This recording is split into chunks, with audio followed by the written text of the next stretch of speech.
Dari Yogi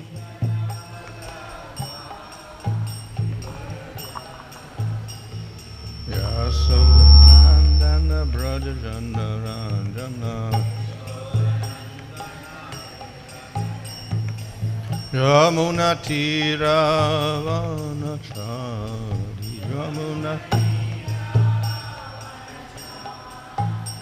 Jaya Radha Madhava Kunja Bihari Jaya Radha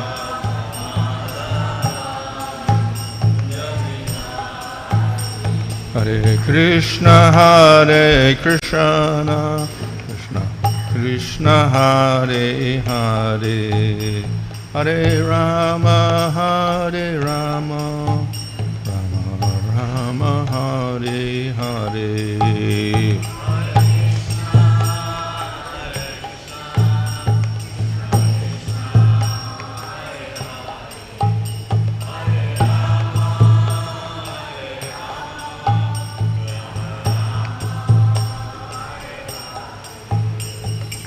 Prabhupada Jaya Prabhupada Prabhupada Jaya Prabhupada Jaya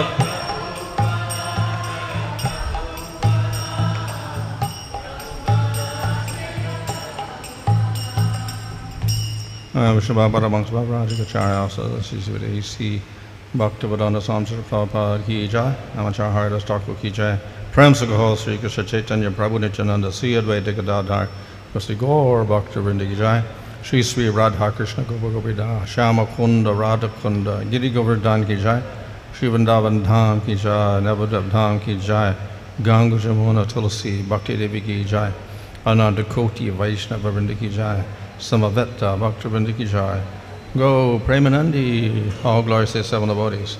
All glories to some of the devotees, all glories to some of the devotees, all glories to Sri Guru and Sri Guranga, all glories to Srila Prabhupada. Om Namo Bhagavate Vasudevaya. Om Namo Bhagavate Vasudevaya. Om Namo Bhagavate Vasudevaya.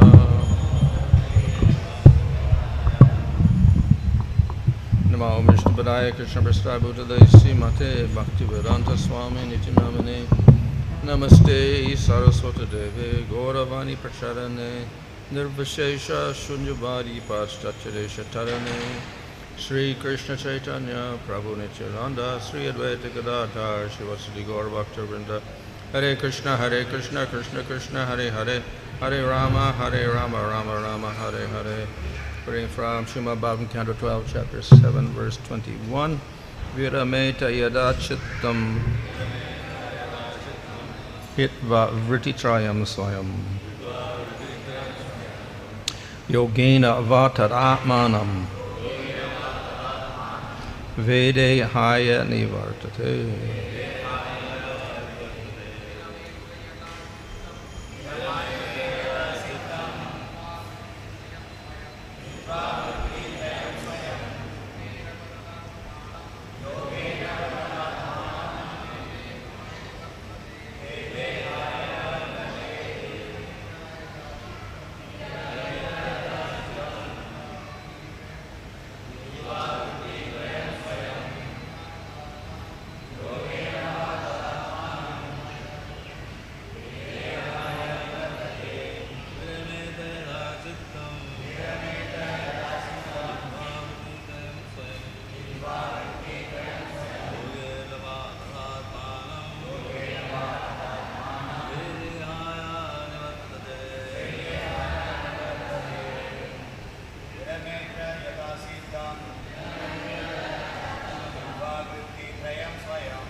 virameta, desists, yadā, when, cittaṁ, the mind, hitvā, giving up, vṛtti-trayam, functions of material life, and the three phases of waking sleep and deep sleep.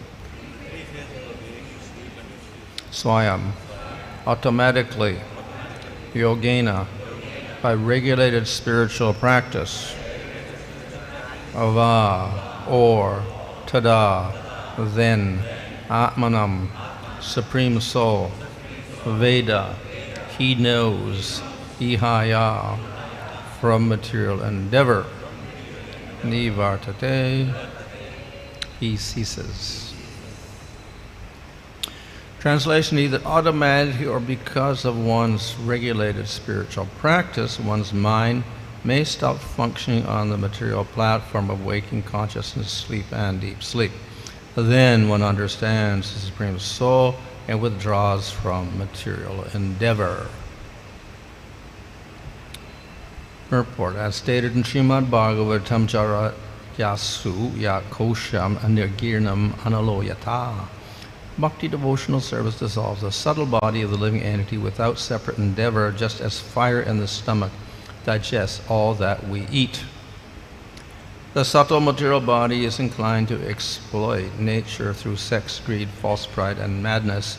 Loving service to the Lord, however, dissolves the stubborn false ego and lifts one to pure blissful consciousness, Krishna consciousness, the sublime perfection of existence.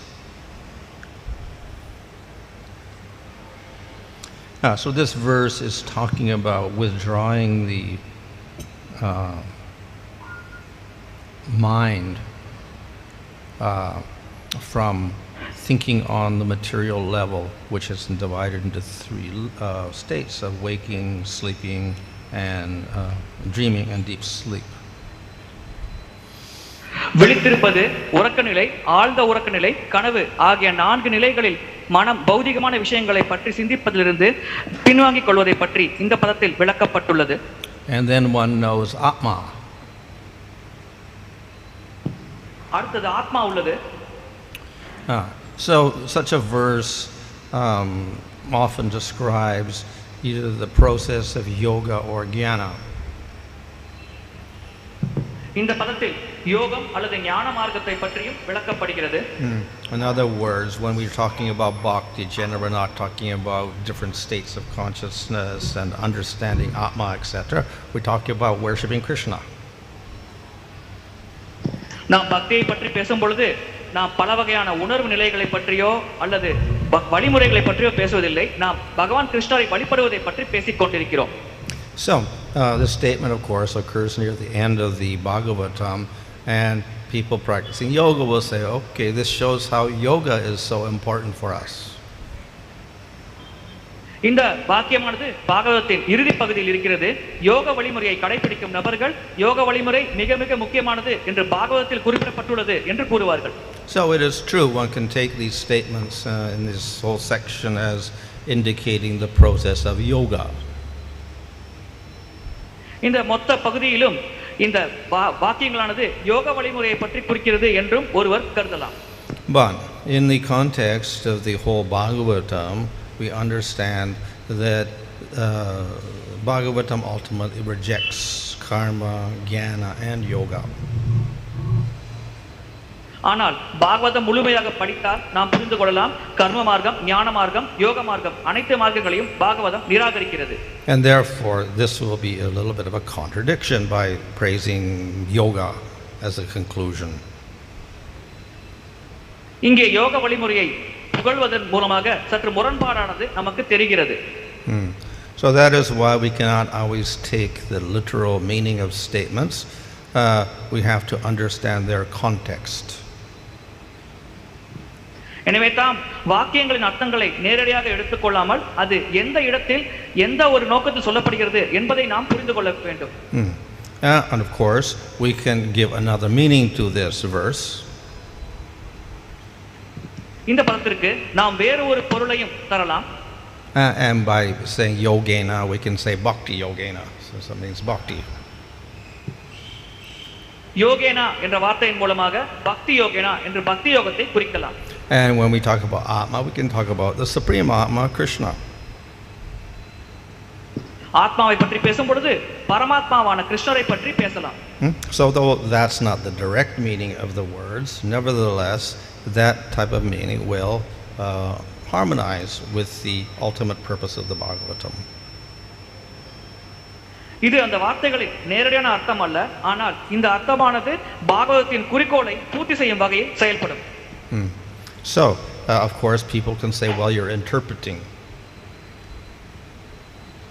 மக்கள் நீங்கள் ஏன் திரித்து கூறுகிறீர்கள் என்று கேட்கலாம்.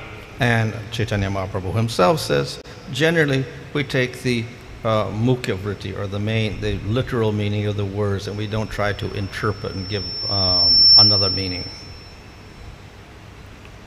சைத்தன்ய மகாபிரபு கூறுகிறார், நாம் பொதுவாக வார்த்தையின் நேரடி அர்த்தத்தை தான் எடுத்துக்கொள்கிறோம், அதை திரித்து வேறு ஒரு அர்த்தத்தை தர நாம் முயல்வதில்லை. However, we can use the indirect meaning where it doesn't make sense. ஆனால் நேரடியான அர்த்தம் சரியாக பொருள் படாத இடத்தில் நாம் மறைமுகமான அர்த்தத்தை எடுத்துக்கொள்ளலாம். So we literally take the statement, there's a village on the Ganga, then there's a village floating on top of the water.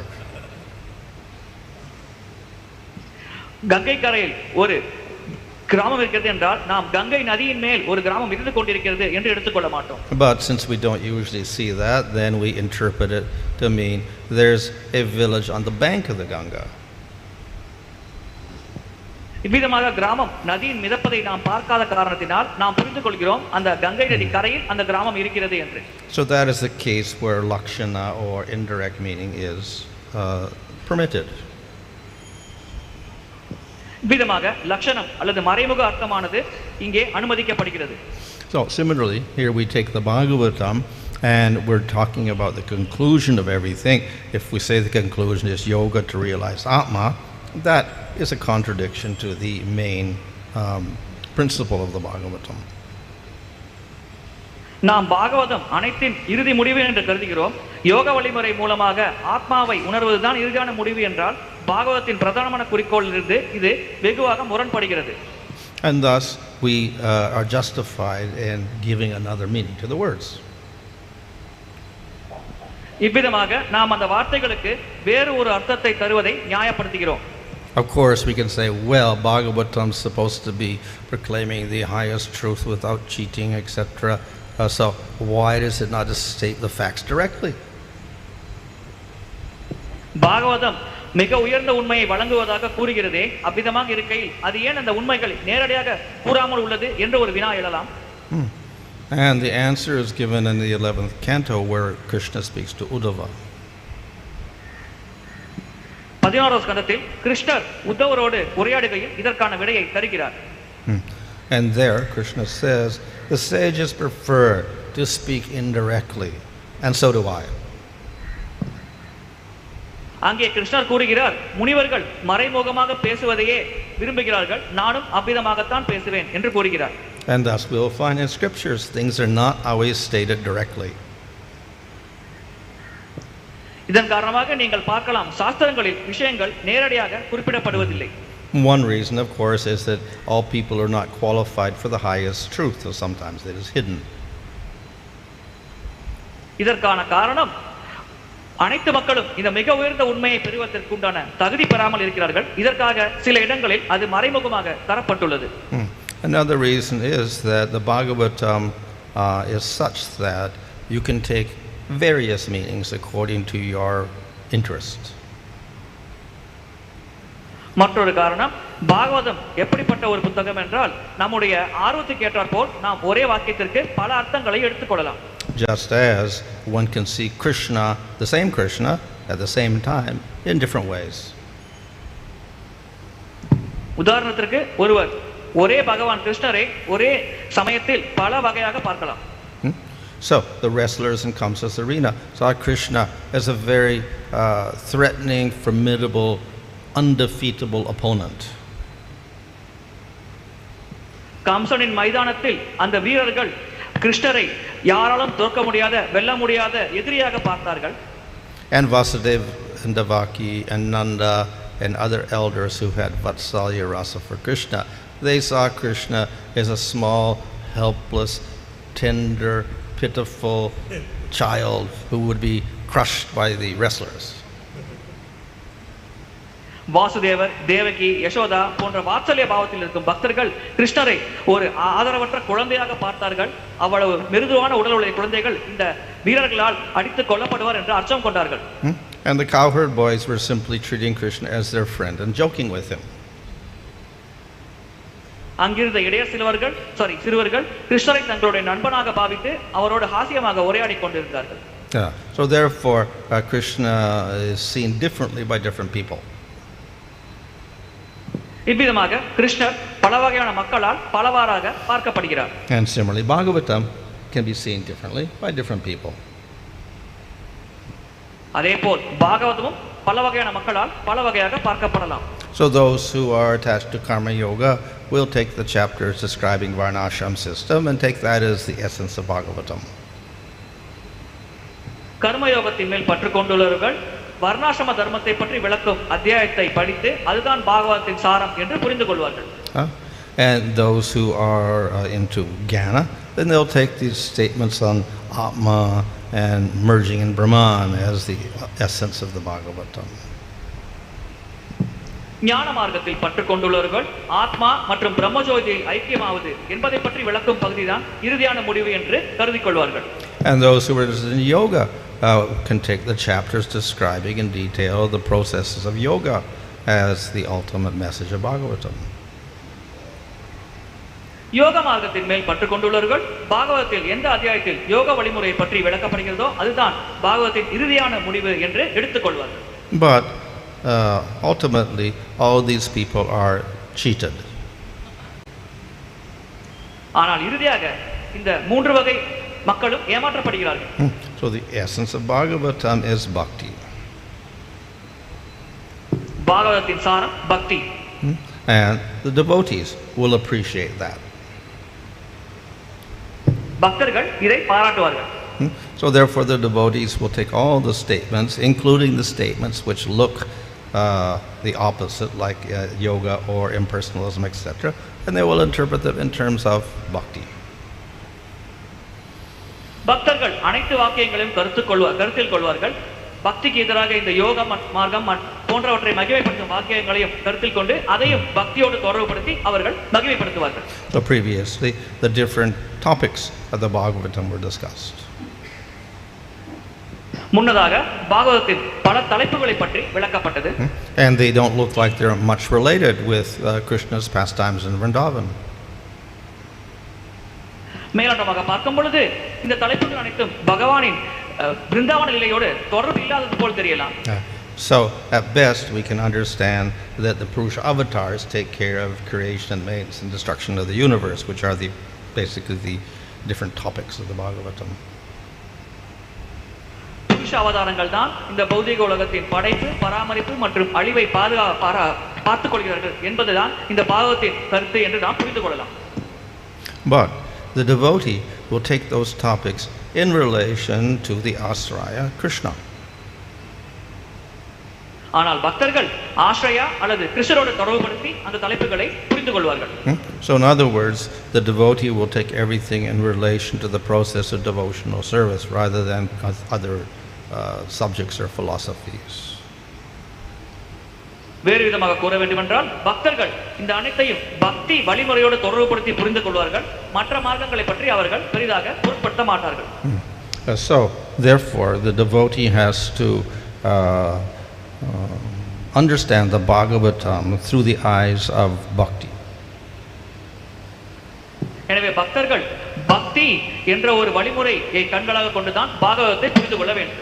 And not be distracted by statements which may look impersonal or interested in karma yoga or jnana yoga or ashtanga yoga. கர்ம யோகம், ஞான யோகம், அஷ்டாங்க யோகம், அரூபரமனை பற்றி மகிமைப்படுத்தும் வாக்கியங்களால் பக்தர்களின் கவனம் சிதறக்கூடாது. So this may be a little difficult for the devotees, and therefore the acharyas make things very clear. That's why they write their commentaries. இது பக்தர்கள் செய்வதற்கு சற்று கடினமாக செயலாக இருக்கலாம். இதன் காரணமாகத்தான் ஆச்சாரியர்கள் தங்களின் விளக்க உரையை பாகவதத்திற்கு தருகிறார்கள். So if we follow those commentaries, then we do not make any mistake. அந்த விளக்க உரையை பின்பற்றினால் நாம் தவறிழைக்க மாட்டோம். So we take the Bhagavatam, but we take it through the commentaries of the acharyas.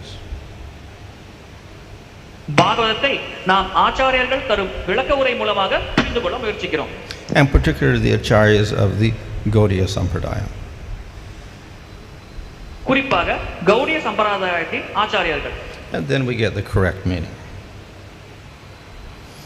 அதன் பிறகு நமக்கு சரியான அர்த்தம் புரியும். Hare Krishna.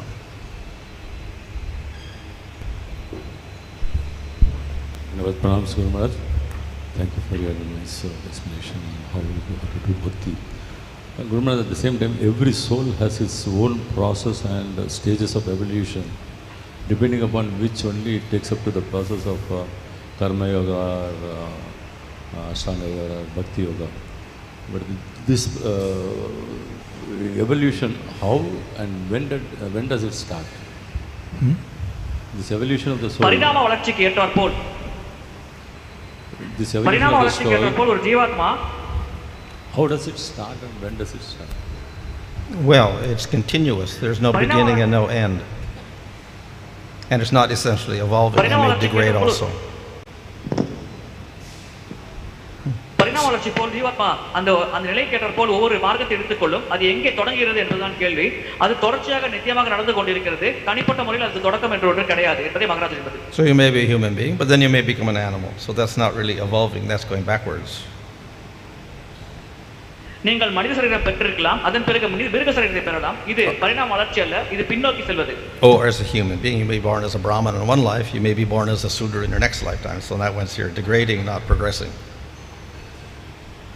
மனித பிறவியில் கூட நீங்கள் ஒரு பிறவியில் பிராமணராக இருக்கலாம், அடுத்த பிறவியில் சூத்திரராக இருக்கலாம். இதுவும் பின்னோக்கி செல்வதுதான், இது முன்னேற்றமாக கருதப்படாது. So according to our karma, we get a body which may be higher or lower. நம்முடைய கர்ம வினைக்கு ஏற்றாற்போல் நாம் உயர்ந்த அல்லது தாழ்ந்த சரீரத்தை பெறுவோம். And their karma is anadi, no beginning. கர்ம வினை அனாதி, அதற்கு தொடக்கமில்லை.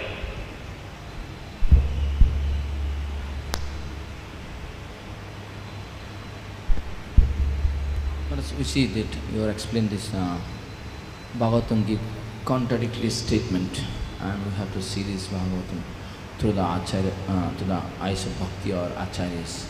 But we see even that in the second canto Srimad Bhagavatam, this and Brahmaji also proved, this 3 times he analyzed the whole Bhagavatam and everything, and at the end he came to this conclusion. Vṛtti is the conclusion of the whole Bhagavatam. Now how do this Mayavadi and other take this statement? Which statement?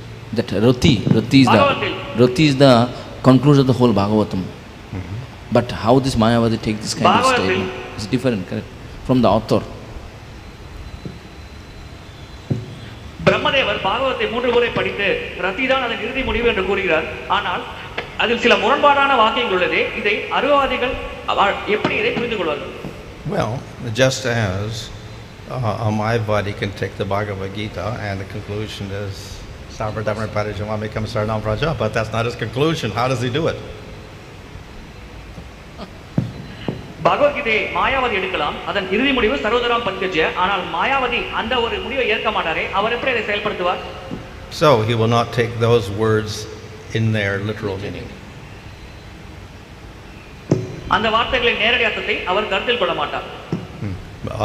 I don't know what the actual explanation is, but they'll say, well, actually, when you surrender to Krishna, it means you actually merge in Brahman or something like that. So, in other words, they take a very indirect meaning to everything.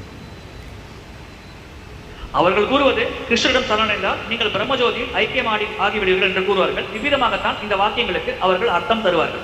Or you can send it to Krishna, who's a material being, and that's good for people in the material world. But when you get purified, then you give up that surrender to Krishna and you merge in Brahman after that. So, in other words, a lot of the words in Bhagavatam or in Bhagavad Gita are only relative. இன்னொரு விதமாக அவர்கள் கூறுவார்கள், பௌதிகமான நபரான கிருஷ்ணனிடம் அடைந்து தூய்மை அடையும் பொழுது நீங்கள் பிரம்மஜோதியில் ஐக்கியமாகி விடுவீர்கள் என்று அவர்கள் விளக்கம் தருவார்கள். இவ்விதமாக பாகவத வாக்கியங்களுக்கு அவர்கள் தனிப்பட்ட முறையில் விளக்கம் தருவார்கள். So the same with the Bhagavatam, they can do the same thing and just take all the words, ultimate being relative truth and Krishna's to be worshipped in Kali Yuga, etc., as long as we're in the material world. And then we give that up and merge in Brahman. அவர்கள் கூறுவார்கள் பௌதிக உலகத்தில் இருக்கும் வரை ஒரு கிருஷ்ணரை வழிபடலாம், அதன் பிறகு பௌதிக உலகத்தை விட்டு வெளியேறிய பிறகு பிரம்மஜோதியை ஐக்கியமாக்கி விடலாம், அதன் பிறகு பகவானை வழிபட தேவையில்லை என்று அவர்கள் கூறுவார்கள். Just like we saw different devotees saw Krishna in different ways in Mathura, within the same sampradayas we find different acharyas also interpret a particular shloka or anything in a different way. How to understand that? பக்தர்கள் மதுராவில் கிருஷ்ணரை பலவிதமாக பார்த்தார்கள், அவர்களின் பாவத்திற்கு ஏற்றவர் போல். அதே போல் ஒரே சம்பிரதாயத்தில் இருக்கும் ஆச்சாரியர்கள் கூட ஒரே ஸ்லோகத்திற்கு பல வகையான அர்த்தங்கள் தருகிறார்களே, இதை எப்படி புரிந்து கொள்வது? So we have the general meaning of things, and all the acharyas in the sampradaya will all agree on the general meaning. சம்பிரதாயத்தில் இருக்கும் அனைத்து ஆச்சாரியர்களும் ஒரு ஸ்லோகத்தின் பொதுவான அர்த்தத்தை ஏற்றுக்கொள்வார்கள். But there may be differences in the meaning of the details. ஆனால் அந்த அர்த்தத்தை விளக்கமாக கூறும் பொழுது அங்கே சில மாறுபாடுகள் வரலாம். And of course, sometimes the acharyas will say it can mean this, or it can mean this, or it can mean this. They'll give you 3 or 4 options even. சில சமயம் ஆச்சாரியர்கள் 3-4 விளக்கங்கள் தரலாம். All of which can be grammatically, supported. அனைத்தும் இலக்கண ரீதியாக சரியாக இருக்கலாம். But it doesn't change ultimately the conclusions. ஆனால் இறுதி முடிவை இது எதுவும் மாற்றுவதில்லை. On a broader level, of course, then, for instance, Baladeva Vidyabhusa and Vishnu Chakravarti both write commentaries in Bhagavad Gita, probably in the same time period, but they're quite different in how they treat the Bhagavad Gita even. பலதேவ Vidyabhushan போன்றவர்கள் பகவத்கீதைக்கு விளக்க உரை தந்துள்ளார்கள், ஆனால் அங்கே ஒரே சமகாலத்தில் அவர்கள் விளக்கம் தந்திருக்கிறார்கள். So, Baladeva Vidyabhusa treats it in terms of more or less varnashramic things. பலதேவ Vidyabhushan வர்ணாசிரம தர்மத்தின் அடிப்படையில் விளக்கம் தருகிறார். And Vishnu Chakravarti interprets it in terms of rasa. Vishnu சக்கர தாக்கூர் அவர்கள் ரசத்தின் அடிப்படையில் அதே காலகட்டத்தில் விளக்கம் தந்துள்ளார். So in other words, they'll take the same verse, but we can interpret in terms of rasa, then we get one meaning. We interpret in terms of, varnashram system, we may get another meaning. ஒரே வார்த்தையை வர்ணாசிரம தர்மத்தின் அடிப்படையில் விளக்கும் பொழுது ஒரு அர்த்தம் தரலாம், அதே போல் ரசத்தின் அடிப்படையில் விளக்கும் பொழுது வேறு வகையாக அந்த வார்த்தைக்கு அர்த்தம் தரலாம். But again, the idea of surrender to Krishna is ultimately the conclusion of everything.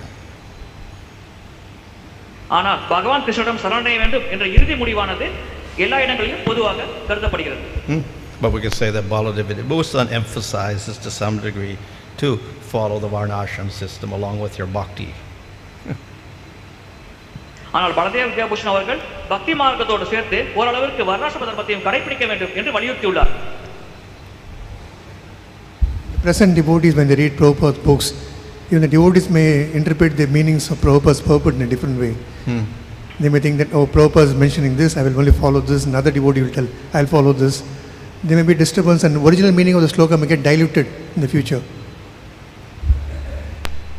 பக்தர்கள் பிரபுபாத் புத்தகத்தை படிக்கும் பொழுது அந்த வார்த்தைகளை, அந்த அர்த்தத்தை வெவ்வேறு விதமாக அவர்கள் இலைகள் கேட்டார்கள் புரிந்து கொள்ளலாம். அவ்விதமாக இருக்கையில் உண்மையான வழிமுறை வருங்காலத்தில் சற்று தொலைந்து போகக்கூட வாய்ப்புள்ளது. இதை எப்படி புரிந்து கொள்வது? Yeah. So there is always room for interpretation, so we can even take the commentaries of the acharyas and you can take it one way or the other also sometimes. எப்பொழுதும் இவ்விதமாக தவறாக புரிந்து கொள்வதற்கு வாய்ப்புகள் உள்ளது. ஆச்சாரர்கள் விளக்குரை எடுத்தால் கூட அதை ஒருவர் ஒரு விதமாக புரிந்து கொள்ளலாம், மற்றொருவர் வேறு விதமாக புரிந்து கொள்ளலாம். However, in all cases, we should try to get the general meaning and intention of the writer first and then go into the details later. பொதுவான அர்த்தம் மற்றும் எழுதுபவரின் நோக்கம் இதை முதலில் பிரதானமாக கருத்தில் கொண்டு அதன் பிறகு அதன் பொதுவான அர்த்தத்தை நாம் புரிந்து கொள்ள வேண்டும். விளக்கத்தை பற்றி அடுத்த நிலையில் நாம் கவனிக்கலாம். And if we think it means one thing, then we have to see all the other statements and if there's some contradiction to that. And then if there is, then our meaning is not correct. நாம் ஒரு விதமாக புரிந்து கொண்டால் மற்ற வாக்கியங்களையும் படித்து பார்க்க வேண்டும், அந்த அர்த்தத்தோடு அது முரண்படுகிறதா என்று பார்க்க வேண்டும். அவ்வாறு முரண்பட்டால் நாம் புரிந்து கொண்ட விதம் தவறு என்று புரிந்து கொள்ளலாம். So if one thinks Prabhupada is saying this, but then we find some contrary statement somewhere else, then we obviously cannot say that that's the absolute truth. We have to question it. பிரபுபாதர் இவ்விதமாக செய்ய வேண்டும் என்று ஒரு இடத்தில் விளக்கும் பொழுது வேறொரு இடத்தில் அது முரண்படும் போல் வாக்கியங்கள் இருந்தால் இதுதான் இறுதியான பூரண உண்மை என்று நாம் கருதக்கூடாது. அதை கேள்வி எழுப்பி தெளிவு பெறலாம். Or we can say, is he making a general statement or is he making an absolute statement? அவர் பொதுவான வாக்கியத்தை கூறுகிறாரா பூர்ணமான வாக்கியத்தை கூறுகிறாரா என்பதை நாம் புரிந்து கொள்ள வேண்டும். And this is where we often have disagreements among devotees. பக்தர்களிடையில் இந்த இடத்தில் தான் அதிகமாக கருத்து வேறுபாடு உள்ளது. Sometimes we can go backwards and then go to the acharyas and see what they say and see if that agrees with one of the interpretations of the devotees or what they think Prabhupada is saying. இவ்விதமாக பக்தர்கள் வெவ்வேறு கருத்துக்கள் கொண்டுள்ள பொழுது ஆச்சாரியர்கள் என்ன கூறியுள்ளார்கள் என்பதை பார்த்து அதில் அந்த பக்தர்கள் கூறுவது பொருந்துகிறதா என்பதை பார்த்து புரிந்து கொண்டு அதை கடைபிடிக்கலாம். Where there is some disagreement, then we have to consider very carefully. நாம் மிகவும் கவனமாக படித்து புரிந்து கொண்டு அதை நாம் தெளிவாக கடைபிடிக்க வேண்டும். So we can see the context of Prabhupada's writings in general, and we can see the context of the acharyas' writings in general. பொதுவாக பிரபுபாதர் எப்படி விளக்கம் தருகிறார், ஆச்சாரியர்கள் பொதுவாக எப்படி விளக்கம் தருகிறார்கள் என்பதை பற்றி நாம் புரிந்து கொள்ள வேண்டும். Can this example be correct? Like when I want to go to Tidal Park, I can go through the OMR or through the ECROs. So similarly, devotees may think, oh, this particular shloka or purport, whichever suits me, I can follow. Who is the authority to decide? Tidel park செல்லும் பொழுது OMR வழியாகவும் செல்லலாம், ECR வழியாகவும் செல்லலாம். அவ்விதமாக இருக்கையில் ஸ்லோகத்தை படிக்கும் பொழுது 2-3 அர்த்தங்கள் இருந்தால் அவர்களின் நிலைக்கேற்றபோல் அவர்களை இது சரி என்று எடுத்துக்கொள்ளலாமே. எனவே இது சரி தவறு என்று அங்கீகரிக்கும் நபர் யார்? Well, as far as if we accept our sampradaya, then we do have to follow the general path of bhakti and not say, well, I'll go by the path of karma, yoga or jnana. We can't do that. நம்முடைய சம்பிரதாயத்தை கடைபிடிப்பவர்கள் பொதுவான பக்தி மார்க்க வழிமுறையை கடைபிடிக்க வேண்டும். மாறாக நான் ஞான மார்க்கத்தை கடைபிடிக்கிறேன் அல்லது கர்ம மார்க்கத்தை கடைபிடிக்கிறேன் என்ற ஒரு வழிமுறையை கடைபிடிக்க கூடாது. But within the path of bhakti, following, of course, you could also say, I'll worship Krishna. Another one say, I'll worship Ramchandra. ஆனால் பக்தி மார்க்கத்தை கடைபிடிப்பவர்களுக்கு இடையில் கூட ஒருவர் கிருஷ்ணரை வழிபடுகிறேன் என்று கூறலாம், மற்றொருவர் ராமச்சந்திர பகவானை வழிபடுகிறேன் என்று கூறலாம். And though we're emphasizing Krishna and Bhagavatam emphasizes Krishna, we also tolerate if someone wants to worship Rama or someone else. Bhagavatam மற்றும் நாம் அனைவரும் கிருஷ்ண வழிபாட்டை வலியுறுத்தினாலும் வேறு யாரேனும் ஒருவர் ராம வழிபாடு செய்தாலும் அதையும் நாம் ஏற்கிறோம். But we also know that the ultimate goal is somewhat different. ஆனால் இறுதியான இலக்கு சற்று மாறுபட்டுள்ளது என்பதும் நமக்கு புரிகிறது.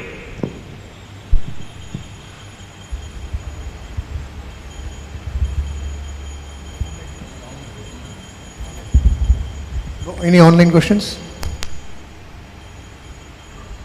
Hare Krishna Maharaj, Dandavat Pranam, your servant Guru Kripa Maharaj. Thanks a lot Maharaj. We have around 80 devotees participating through various online platforms. Maharaj, this difference in interpretation, let's say even within some of the Vaishnava Sampradayas, authentic Vaishnava Sampradayas, there is a subtle difference. So how do we perceive from the point of the scripture? அர்த்தங்களை வெவ்வேறு விதமாக புரிந்து கொள்வது வைஷ்ணவ சம்பிரதாயத்திற்கு இடையில் கூட நிகழ்கிறது. இதை சாஸ்திரத்தின் அடிப்படையில் எப்படி நாம் அணுகுவது, புரிந்து கொள்வது? Well, if we choose one sampradaya to follow, then we accept the meanings that that sampradaya gives. So if we accept Gaudiya Sampradaya, then we accept what the acharyas of our sampradaya say. We don't go out and get the contrary opinion that Madhva or Ramanuja gives. நாம் ஒரு சம்பிரதாயத்தை ஏற்கும் பொழுது அந்த சம்பிரதாயத்தில் தரப்பட்ட அர்த்தத்தை இறுதியானதாக நாம் ஏற்றுக்கொள்கிறோம். உதாரணத்துக்கு கௌடிய சம்பிரதாயத்தை நாம் கடைபிடித்தால் நாம் நம்முடைய ஆச்சாரியர்கள் தரும் வழக்கங்களை பிரதானமாக ஏற்றுக்கொள்கிறோம். ராமானுஜாரியா போன்ற மற்ற சம்பிரதாய ஆச்சாரியர்கள் தரும் விளக்கத்தை நாம் பிரதானமாக ஏற்பதில்லை. So none of them are wrong, but they have their own path and they have their own particular goal. இதில் யார் சொல்வதும் தவறு என்று கூற முடியாது. ஆனால் அவர்களுடைய மார்க்கம் தனிப்பட்டது, அவர்களுடைய இலக்கு தனிப்பட்டது. Of course, in general, all the Vaishnava Sampradayas have the same goal, prema. பொதுவாக அனைத்து வைஷ்ணவ சம்பிரதாயங்களின் இலக்கும் பிரேமை என்பதுதான். But it may be prema for Vishnu, prema for Rama, prema for Krishna. ஆனால் அது விஷ்ணுவுக்கு உண்டான பிரேமையாக இருக்கலாம், ராமரின் மேல் உள்ள பிரேமையாக இருக்கலாம், கிருஷ்ணரின் மேல் உள்ள பிரேமையாக இருக்கலாம். It may be filled with Vaidhi Bhakti or with Raganuga Bhakti. அது வைதி பக்தி வழிமுறையாக இருக்கலாம் அல்லது ராகானுக பக்தி வழிமுறையாக இருக்கலாம். So the results will again be somewhat different. இதனால் அவர் அடையும் இலக்கு அல்லது விளைவும் சற்று மாறுபடும். Thank you, Maharaj. The next is, we see that of late, lot of yoga-based processes and trainings and retreats are being thought upon and organized. So how do we see that and how to draw a line for such programs? யோக வழிமுறைகளின் அடிப்படையில் பல நிகழ்ச்சிகள் நடத்தப்படுகிறது. இதை நாம் எப்படி புரிந்து கொள்வது? எந்த எல்லை வரை அதை நாம் புரிந்து கொள்ள வேண்டும்? How does the different yoga programs connected to understand? There are many spiritual organizations teaching different type of yogas. Yeah. So how to understand which is correct? Which yoga? Well, we're doing even within ISKCON yoga retreats. Oh, well, yeah. Our main process is bhakti yoga. நம்முடைய பிரதான வழிமுறை பக்தி யோகம். And we're not having yoga retreats or Ashtanga yoga to devotees. நாம் பக்தர்கள் அஷ்டாங்க யோகம் செய்ய வேண்டும் என்று பரிந்துரை செய்வதில்லை. So these are what we call outreach programs. இதனால் தான் நாம் நம்முடைய வழிமுறையை கடைபிடிக்க வேண்டும் கூறுகிறோம். So these are ways in which we can attract people. இவ்விதமாக வெளியே சென்று நிகழ்ச்சிகள் நடத்துவதன் மூலமாக நாம் மக்களை வெகுவாக நம்முடைய இயக்கத்தை நோக்கி ஈர்க்கலாம். So they have some spiritual interest, and because of that, then they'll be a little receptive to bhakti yoga. அவர்களுக்கு ஆன்மீக ஆர்வம் இருக்கும் காரணத்தினால் பக்தி யோக வழிமுறையை பற்றி நாம் பிரச்சாரம் செய்யும் பொழுது அவர்கள் அதை கவனமாக கேட்பதற்கு சந்தர்ப்பம் அதிகமாக உள்ளது. So this is a way in which we can preach to the faithless people. இவ்விதமாக நாம் நம்பிக்கையற்ற மக்களுக்கு பிரச்சாரம் செய்யலாம். It's nice to preach, but you're limited. You can only preach to people who have faith. பிரச்சாரம் செய்வது சிறப்பான செயல்தான், ஆனால் சற்று நம்பிக்கை இருக்கும் நபர்களோடு நாம் நம்முடைய பிரச்சாரத்தை முடித்துக் கொள்ள வேண்டும். So then the number of people you can preach to in the world would be quite limited. அவ்விதமாக முடித்துக் கொண்டால் இந்த உலகத்தில் நாம் எத்தனை நபர்களுக்கு பிரச்சாரம் செய்கிறோம் என்ற எண்ணிக்கையானது சற்று வரையறுக்கப்பட்ட எல்லைக்குள் இருக்கும். Especially in countries that have no familiarity with Krishna or bhakti yoga.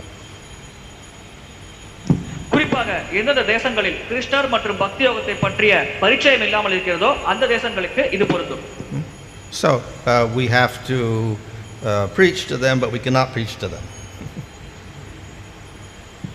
நாம் அவர்களுக்கு பிரச்சாரம் செய்தாக வேண்டும், ஆனால் நம்மால் அவர்களுக்கு பிரச்சாரம் செய்ய முடியாது. So therefore we use indirect method. இதன் காரணமாக நாம் மறைமுகமான வழிமுறையை கடைபிடிக்கிறோம். We let them hear the name of Krishna in kirtan and we give them prasadam. அவர்கள் பகவானின் நாமத்தை கீர்த்தனம் செய்யும் பொழுது கேட்கும் வாய்ப்பை தருகிறோம், அதனோடு அவர்களுக்கு பிரசாதம் வழங்குகிறோம். And by doing that, then they can develop faith. இவ்விதமாக செயல்படும் பொழுது அவர்கள் நம்பிக்கையை வளர்த்துக் கொள்ளலாம். So such methods will increase, we can say, our circle of influence. இது போன்ற வழிமுறைகள் நம்முடைய இயக்கத்தில் இருக்கும் நபர்களின் எண்ணிக்கையை சற்று அதிகப்படுத்தலாம். And thus out of that we'll get more devotees. இவ்விதமாக நமக்கு அதிகமான பக்தர்கள் கிடைக்கலாம். So these programs are not the end, but they're a means towards the end.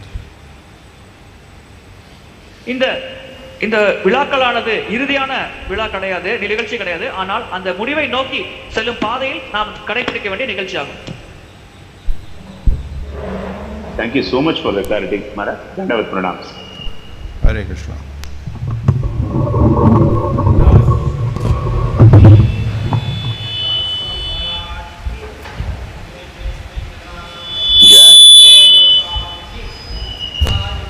Yeah.